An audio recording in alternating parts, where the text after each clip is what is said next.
we're going to move on to strikes in New York City, baby. Thousands of New York City nurses are entering a second day of strikes over pay and staffing.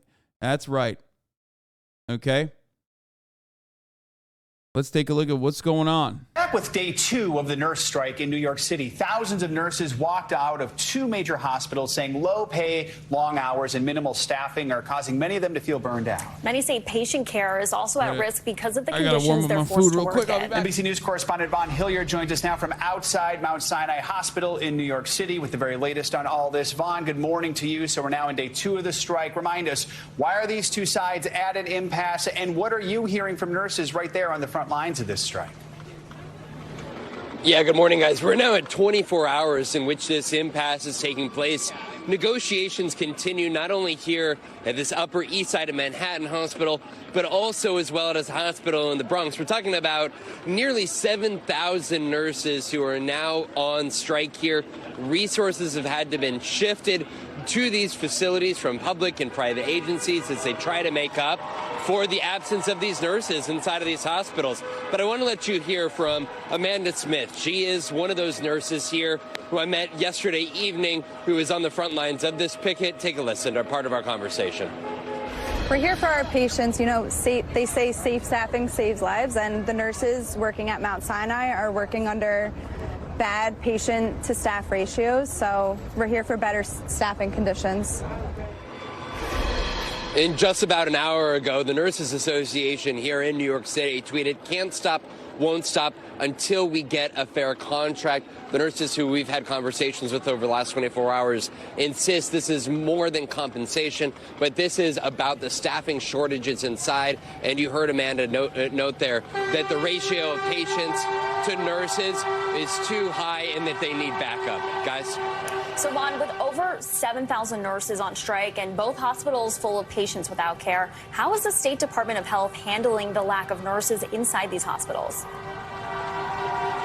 Right. That's what the New York City Mayor Eric Adams said yesterday, that they were making sure that these hospitals were addressing the staffing shortages, turning to public and private agencies to bring in, for instance, traveling nurses here. But also they have canceled elective surgeries at these 2 facilities.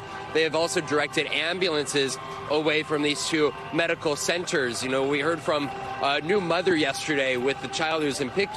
Bro, they're literally trying to fucking I mean, we've talked about this a lot before on this broadcast. Like, what hospitals do in this situation to fucking find scabs is hire traveling nurses that they'll pay $8,000, upwards of like $8,000, like literally just so much more than they normally would fucking pay their own goddamn staff, that the math equation literally does not line up. Like, they're paying more for the scabs than they would if they just actually improved the conditions of the workers, or hired more fucking workers for the same, like for the regular price point.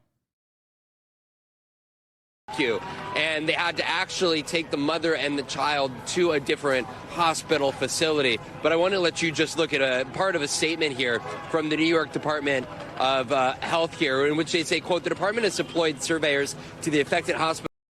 Intelligent. I love whenever these happen. I get recruiters offering me week-long contracts with $10K in the state where the strike happens. Travel nurses isn't always scabbing, but it's clear when it is. Do not take these jobs if you're a registered nurse. Yeah, exactly. It's bananas. Like, it doesn't make any fucking sense.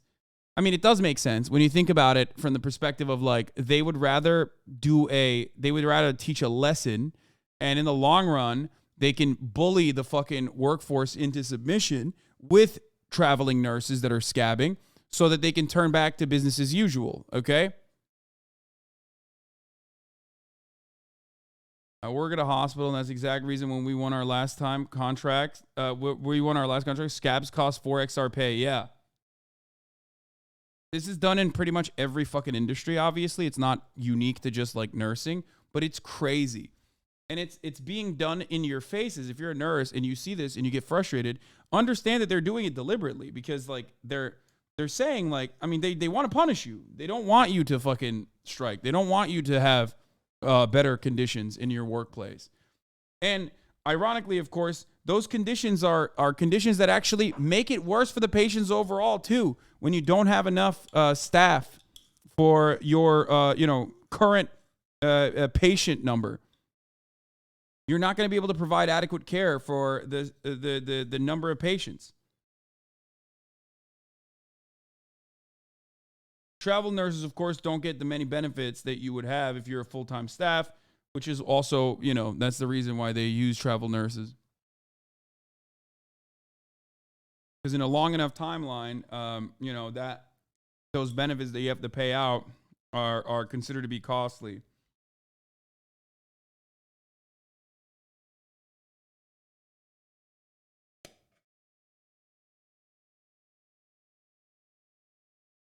Hospitals to ensure adequate healthcare resources are maintained to meet the needs of the community, to review and enforce required minimum staffing levels here. The attention here from not only the city, but there's also attention from the state here in the heart of New York City. Yeah, let's talk about the state. We know Governor Hochul called on the nurses to go to arbitration. How did the Nurses Association respond to that request from the governor?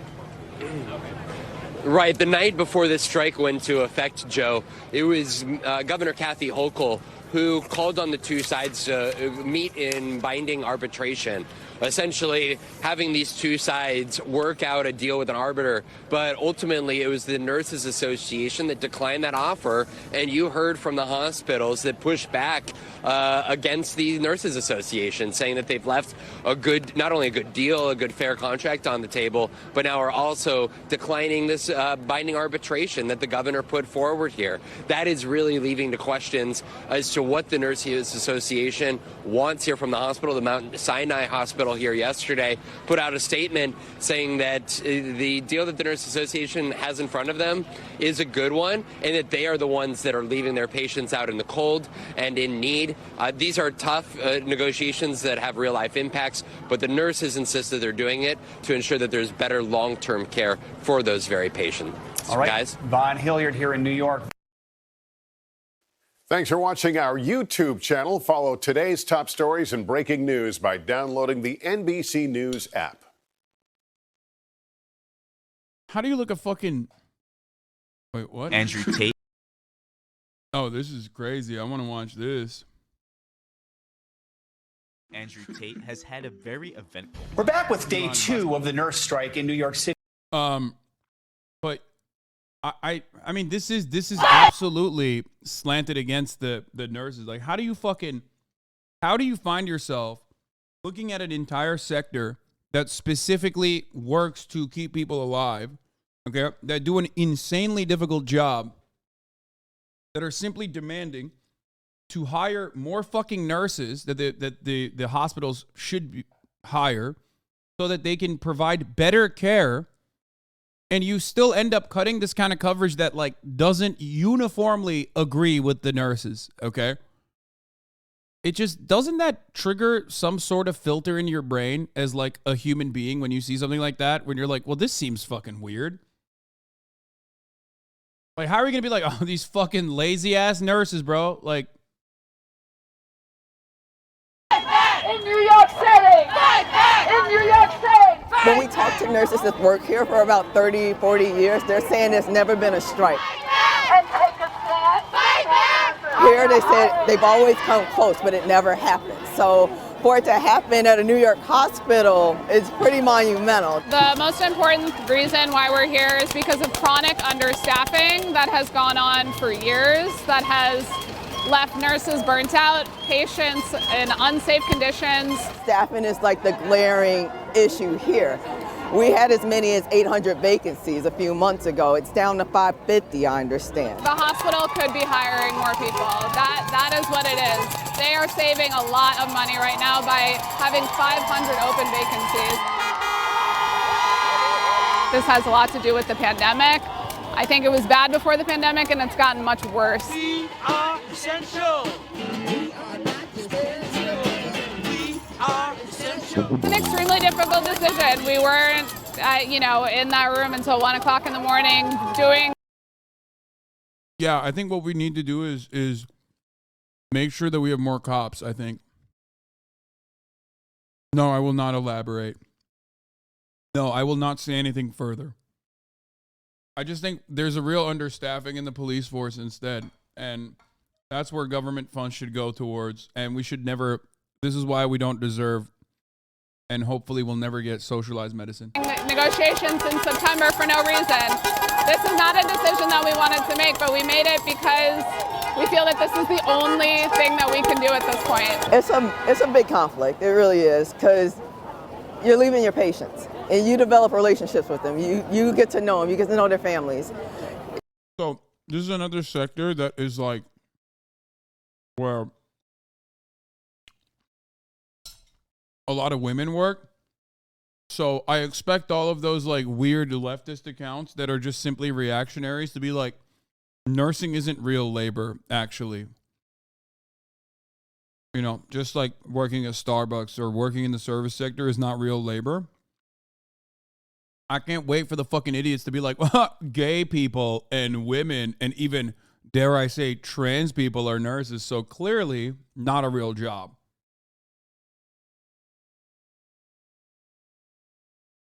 Anyway. You have other coworkers that's not nurses that you're thinking about too, that's on the floor. But at the same time, if we're burning ourselves out, that's the thing. Like, something has to stop. Kendall Brody says, as a critical care nurse, I can say I don't want more money. I want my patients to be safe. I want my patients to be able to receive adequate basic care. What the fuck? Fossabot clapped our critical care nurse here in the chat. I can say I don't want more money. I want my patient to be safe. I want my patients to be able to receive adequate basic care. It's becoming so unsafe, so scary. It's not even a nursing shortage either, because when we are staffed, they say the census. They say the census, and then they call off nurses. There's no shortage of nurses. There's a shortage of people that remember that these are human lives. We only care about the money. It's disgusting. Damn, Fossabot is just clapping Kendall Brody right now.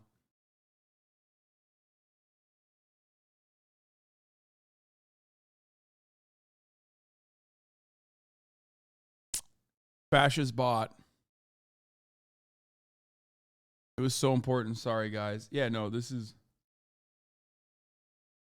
I mean, staffing is like one of the most common things that nurses complain about. And partially because the sector is also like occupied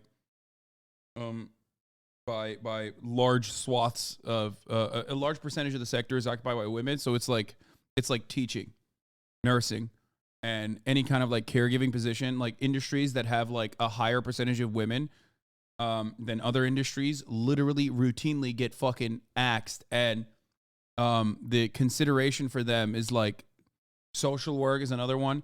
They literally just are like, yeah, no, it's just women and immigrants. Like, who gives a fuck? Fuck them. And it's pretty much the same all around too, like across the board. Meanwhile, these are insanely difficult jobs, like unimaginably difficult jobs.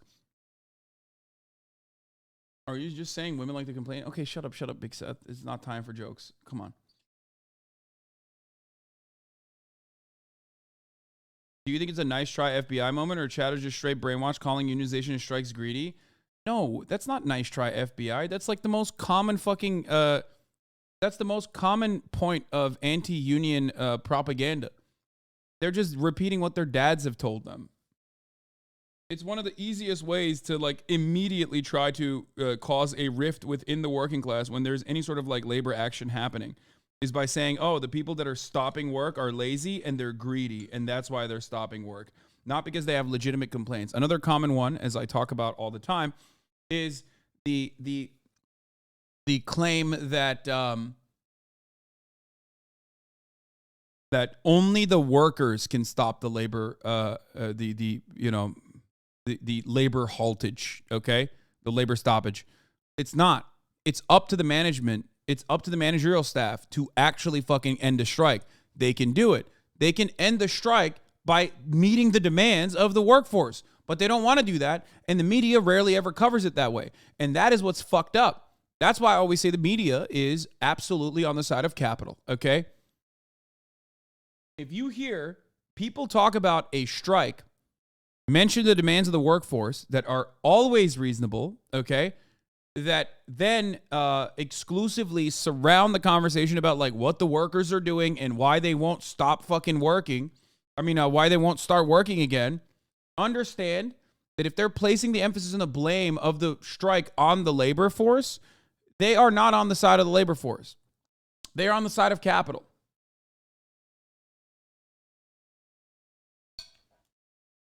Vicious cycle. We need to be able to work safely with our patients, and that is not something that Mount Sinai is willing to negotiate with us right now.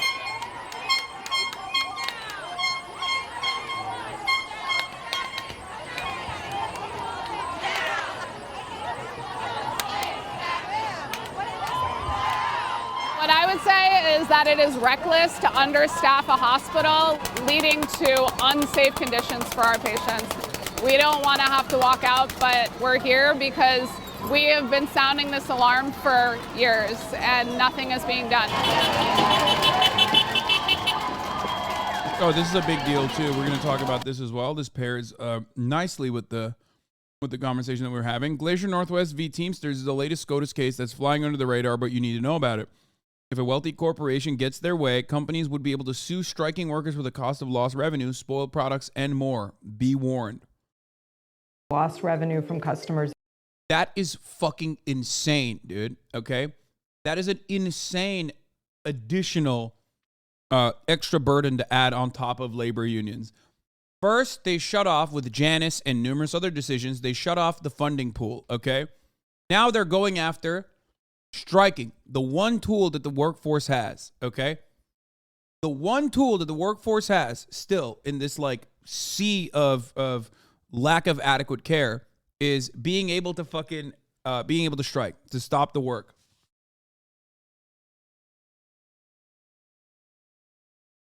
The fact that the Supreme Court could just decide on this against the labor force is I wouldn't say unimaginable. It's expected. Most of the fucking nurses, teachers, people working in like important parts of the infrastructure, like the railroads, as a matter of fact, usually have like no strike clauses built into their goddamn contracts. Because they have to keep the government going. So let's see what happens in this one. Imagine you're a newly unionized Starbucks barista discussing whether to strike. You've got lots to think about, but what you probably wouldn't expect to have to consider is whether your union-busting boss, Howard Schultz, is going to sue you for the impact of your strike on Starbucks, for the coffee that gets wasted or milk that goes sour or lost revenue from customers who get tired of waiting in line. But if a Seattle concrete mixing company and the U.S. Chamber of Commerce get their way before the Supreme Court this year, that's the crazy position that American unions are going to be in if they want to strike. And it could be devastating for workers everywhere. The case the Supreme Court is considering is called Glacier Northwest versus International Brotherhood of Teamsters, Local Union 174. And here are the facts. After months of contract negotiations, cement mixers at Glacier Northwest decided to go on strike. They drove their trucks back to the company's headquarters and walked off the job. Workers left trucks that had already been loaded with cement running so that the cement wouldn't instantly harden inside the truck's drums. The strike lasted 1 week before the companies reached agreement on a new contract. The issue in this case revolves around what happened next. The employer sued the Teamsters for tortious destruction of the company's property. Glacier asked a Washington state court to make the Teamsters pay for damage to their trucks as a result of cement hardening after the strike began. The Washington State Supreme Court threw out the case, finding that it wasn't appropriate to apply state law to a labor dispute covered by a federal law, the National Labor Relations Act.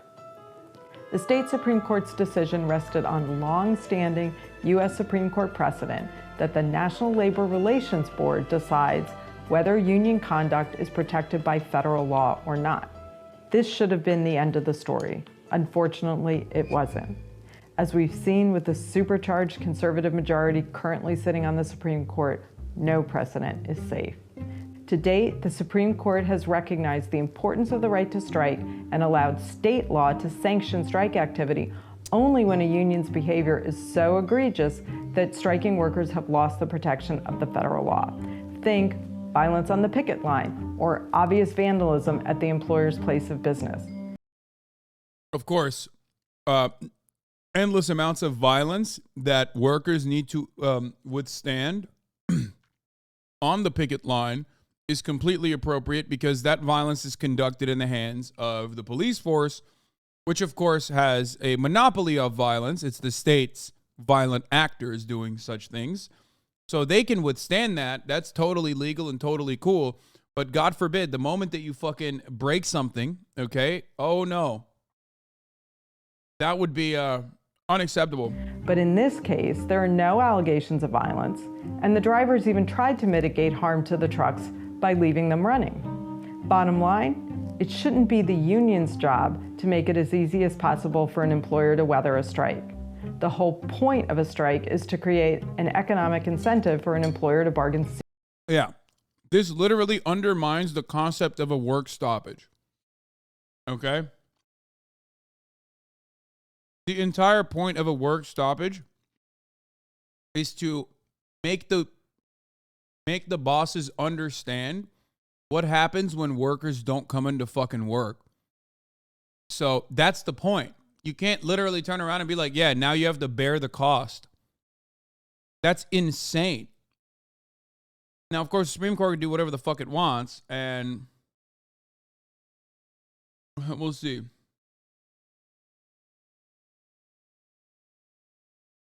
Seriously with the union. But even if this was a close case on the facts, which it isn't, the Supreme Court still had no business hearing it. It's the job of the NLRB to decide if strike behavior is egregious or not. So why is the Supreme Court getting involved to open the door for companies to sue unions that strike? Because this court has shown a sustained hostility to workers' collective bargaining rights. Just a few years ago, it reversed decades of precedent to make it harder for public sector unions to collect dues. And 2 years ago, it made it impossible for unions. This is the decision I was talking about. The Supreme Court ruled against public unions collecting fees from non-members in 2018. Okay?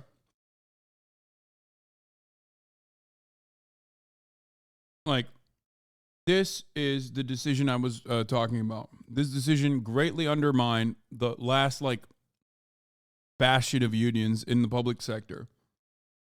And the way that they can fund themselves. Because the existence of unions alone increase the benefits and the average salaries that people in that sector get, even by existing. Before we talk about collective bargaining agreements and contracts that span over entire industries, we don't actually have that here in America in the same way that we do in France, for example. France has a 98%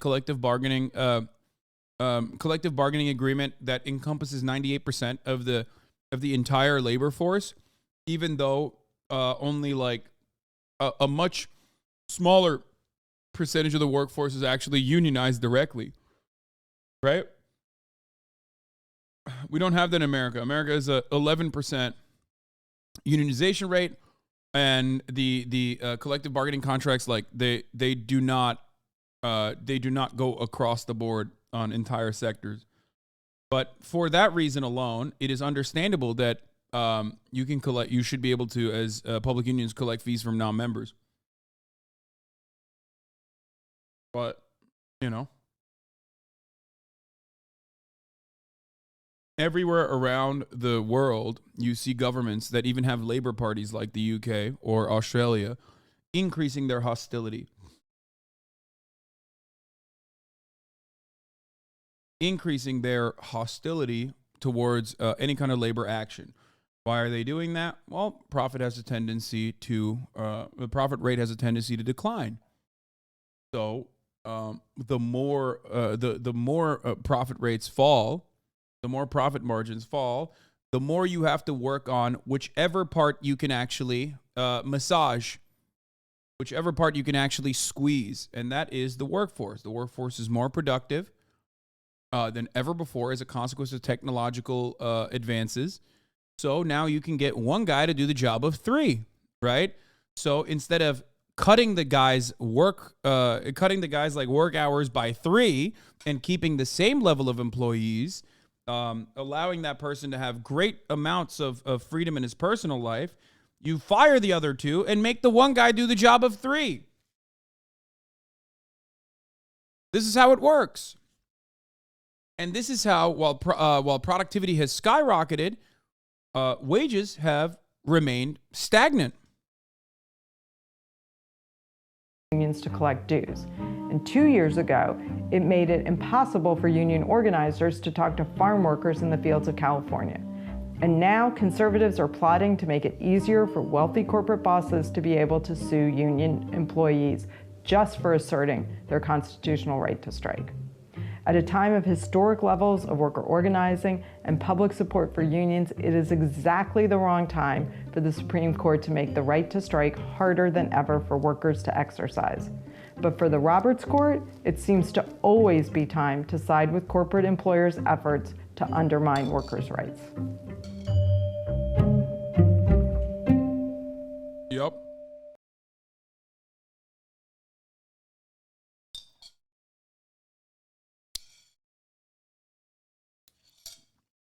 Rishi Sunak is also trying to set new laws that make striking for NHS workers harder. I mean, that makes sense too. They're hired by the government, and they're in the public sector. And also on top of that, they like literally are doing. Oh, fuck. Ow. Ow. Oh, no.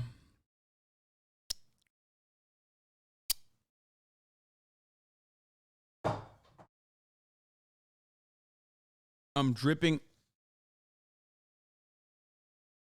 No, it's not my boogers, you fucking idiot. I'm dripping on the side of the fucking plate curry sauce because I dipped it into my bowl like I always do every day. And I wanted to make sure that I got it. No, I didn't actually sneeze into my hand.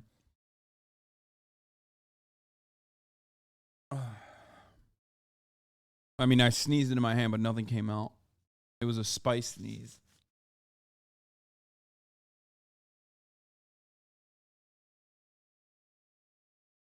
Anyway, is it your first time eating Indian food? Yeah, dude. So we'll see what happens. I mean, this is weird. Is the working class just dead in America? How do we just recover rights? I mean, not necessarily dead, but any amount of like labor momentum will be squashed.